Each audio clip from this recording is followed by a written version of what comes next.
Hello friends, welcome to my YouTube channel. हमेशा की तरह आज फिर मैं यूज़फुल टिप्स एंड ट्रिक्स लेकर आ गई हूँ। चलिए देर ना करते हुए वीडियो शुरू करते हैं। कि दोस्तों कई बार क्या होता है, बच्चे आधा बिस्किट खाते हैं और आधा इस तरीके से छोड़ देते हैं। अगर हम इसको इसी तरीके से छोड़ दें तो आपने देखा है कि कुछ ही टाइम के बाद हमारा बिस्किट सील जाता है, जिसको खाने को हमारा बिल्कुल भी मन नहीं करता। तो उसके लिए बहुत ही बढ़िया ट्रिक शेयर करने वाली हूँ। आपने क्या करना है, आपने इस तरीके से लेना है जिपलॉक पाउच, जो कि अक्सर जब हम मार्केट से कोई ना कोई सामान खरीद कर लेकर आते हैं तो उसके साथ हमें मिल ही जाता है। तो आपने क्या करना है, ये जो आपका बिस्किट का खुला हुआ पैकेट है, इसको आपने इस तरीके से जिपलॉक पाउच के अंदर रखकर इसको सील कर दे।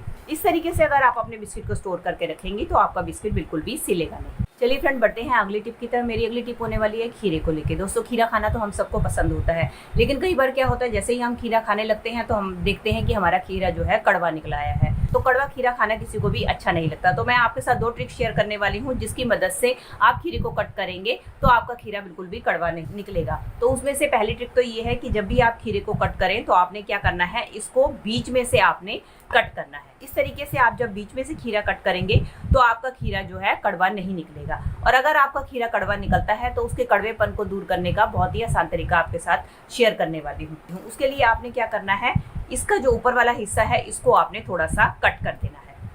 और कट करने के बाद आपने नाइफ की मदद से इसके ऊपर इस तरीके से छोटे छोटे होल कर देने हैं। और सेम इसके दूसरे वाले हिस्से के ऊपर आपने होल कर देना है। और उसके बाद आपने लेना है नमक। नमक लेने के बाद आपने इस तरीके से खीरे को नमक के अंदर डालकर रगड़ना है। इस तरीके से रगड़ेंगे तो आप देखेंगे कि इसका जितना भी कड़वापन है वो सारा का सारा निकल जाएगा और आपका खीरा खाने लायक हो जाएगा। पुराने ज़माने में हमारे दादी नानी इसी तरीके से खीरे के कड़वेपन को निकाल कर दूर करती थी।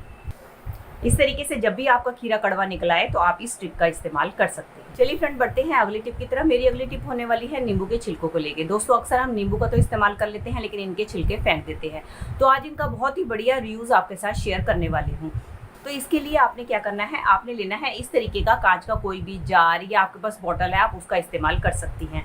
अब आपने क्या करना है, इन सारे नींबू के छिलकों को आपने इसके अंदर डाल देना है। और साथ ही साथ आपने इसके अंदर अपने घर पे रखा हुआ कटा हुआ खीरा, अदरक और पुदीना के पत्ते अगर आपके पास अवेलेबल है तो आप इसके अंदर डाल सकते हैं। अगर नहीं है तो ये ऑप्शनल है। आप इन सब चीज़ों को इसके अंदर डाल दें। और डालने के बाद अब हम क्या करेंगे, इसके अंदर हम डाल देंगे नॉर्मल वाटर और पानी डालकर हम इसको भरकर रख देंगे।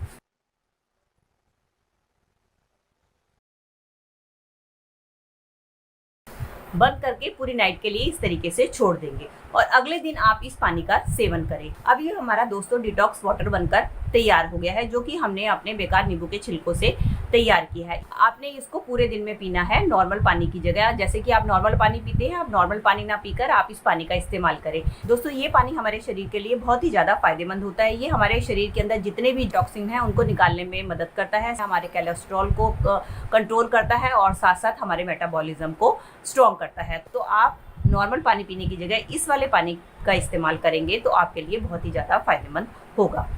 चलिए फ्रेंड, बढ़ते हैं अगली टिप की तरफ। मेरी अगली टिप होने वाली है इस तरीके की कोल्ड ड्रिंक की खाली बोतल को लेके, जिसको कि अक्सर हम यूज़ करने के बाद कबाड़ में फेंक देते हैं। आज इसका बहुत ही बढ़िया रीयूज़ आपके साथ शेयर करने वाली हूँ। उसके लिए हम क्या करेंगे, हम लेंगे नाइफ और नाइफ की मदद से हमने क्या करना है, इसको हम कट कर लेंगे।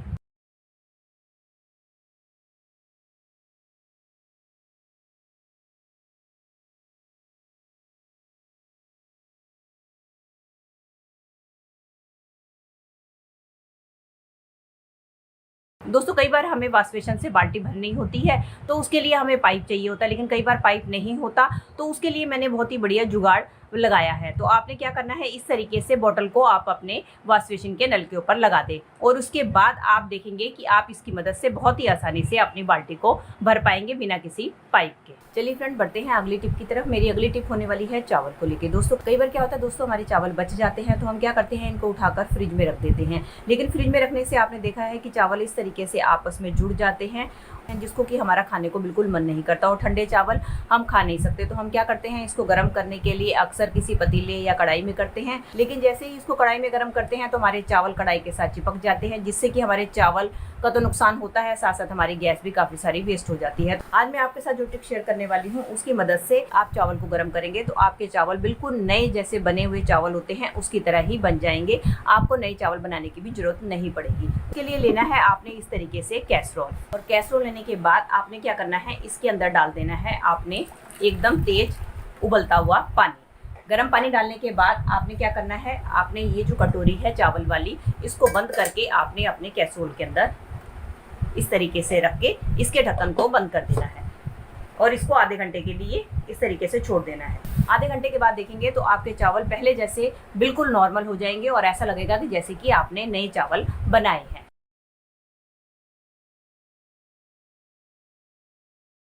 चलिए फ्रेंड, अगली टिप में मैं आपको बताने वाली हूँ किस तरीके से आप अपने दवाई के खाली रैपर का इस्तेमाल करके लाखों की बचत कर सकते हैं। उसके लिए आप ले ले दवाई के खाली रैपर और इसको मैं सीज़र की मदद से कट कर दूंगी। इसका एक फ़ायदा तो यही हो गया कि मेरी सीज़र की जो शार्पनेस है वो भी इससे तेज हो जाएगी। और दूसरे इस्तेमाल के लिए मैंने गैस के ऊपर पानी रख दिया है। अब इसके अंदर हम डाल देंगे थोड़ा सा विम जेल और ये अपने कटे हुए दवाई के पत्ते। अब हम इसको बॉईल कर लेंगे। बॉईल करने के बाद 15 मिनट के बाद आप देखेंगे कि आपको अपने चम्मच को कोई भी रगड़ना घिसना नहीं पड़ेगा, क्योंकि ये दवाई के पत्ते फॉयल पेपर से बने हुए होते हैं और फॉयल पेपर में कुछ ऐसे एजेंट होते हैं जो कि हमारे स्टील और एल्युमिनियम के बर्तनों को क्लीन करने में और शाइन करने में बहुत ज़्यादा हेल्पफुल होते हैं। तो इस तरीके से आप इनका इस्तेमाल करके अपने डल पड़ी हुई कटलरी को बहुत ही आसानी से क्लीन कर सकते हैं और उनमें खोई हुई चमक वापस ला सकते हैं।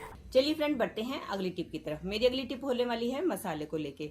दोस्तों, कई बार हमें मसाला पीसना होता है तो अचानक क्या होता है, लाइट चली जाती है। अब हमें खाना तो बनाना ही है, तो अब हम क्या करें, मसाला पीसने के लिए ना हमारे पास कोई चॉपर है या हमारे पास खलबट्टा है। तो मैं आपके साथ एक ट्रिक शेयर करने वाली हूँ, उसकी मदद से आप बिना मिक्सी बिना चॉपर बहुत ही आसानी से अपने मसाले को पीस पाएंगे। उसके लिए आपने क्या करना है, आपने लेना है इस तरीके से अपने घर पे रखा हुआ कोई भी कंटेनर, जो भी अक्सर आप देखते ही हैं हमारे घर पे कंटेनर काफी पड़े होते हैं। तो आपने क्या करना है, इस तरीके से कंटेनर ले लें या आप इस तरीके का कोई भी कंटेनर ले लें और आपने क्या करना है, अपना जो भी मसाला पीसना है, मैं तो सारा इकट्ठा मसाला आपको पीस के दिखा रही हूँ, आप चाहे तो इस मसालों को अलग अलग करके भी पीस सकते हैं। आपने क्या करना है, अपना सारा मसाला जो है इसके अंदर डाल देना है। डालने के बाद आपने कोई भी इस तरीके का भारी भरकम चीज ले लेनी है। मेरे पास एक मूसल सा पड़ा था, मैंने वो ले लिया है। उसके बाद आपने क्या करना है, इस तरीके से आपने इसको कूटना है। ये देखिए, इस तरीके से आप कूटते जाएंगे तो आपका मसाला 2 मिनट में ही कूटकर तैयार हो जाएगा। ये देख सकते हैं दोस्तों, मेरा मसाला पीसकर तैयार हो गया है। मुझे तो इतना ही पिसा हुआ चाहिए, अगर आपको इससे ज्यादा पीसना है तो आप इसको ज्यादा पीस सकते हैं। चलिए अब मैं आपको इसको प्लेट पे भी निकाल कर दिखाती हूँ कि ये कितनी अच्छी तरीके से पीसकर तैयार हुआ है। ये देखिए दोस्तों, इस तरीके से आप इमरजेंसी में जब आपके घर लाइट चली जाए और आपको खाना बनाने के लिए मसाला पीसना हो, आपके पास ना मिक्सी हो ना चॉपर हो और ना ही कोई खलबट्टा हो, तो आप इस तरीके से अपने घर पे रखे कंटेनर की मदद से ही मसाला पीस कर तैयार कर सकती हैं और सब्जी बना सकती हैं। और आप इस तरीके से सब्जी बनाकर खाएंगी तो आप देखेंगी आपको एक अलग ही टेस्ट सब्जी में आएगा जो आपने पहले कभी नहीं खाया होगा। तो दोस्तों, ये थी मेरी आज की वीडियो। आई होप आपके लिए यूजफुल रही होगी। दोस्तों, इनमें से कोई भी टिप अगर आपके लिए हेल्पफुल रही है तो इसे एक लाइक दीजिएगा और इसी तरीके से और भी यूजफुल वीडियोस देखना चाहते हैं तो बेल आइकन के साथ मेरे चैनल को भी सब्सक्राइब कर लीजिएगा। चलिए दोस्तों, मिलती हूँ नई वीडियो के साथ। Till then take care and bye bye.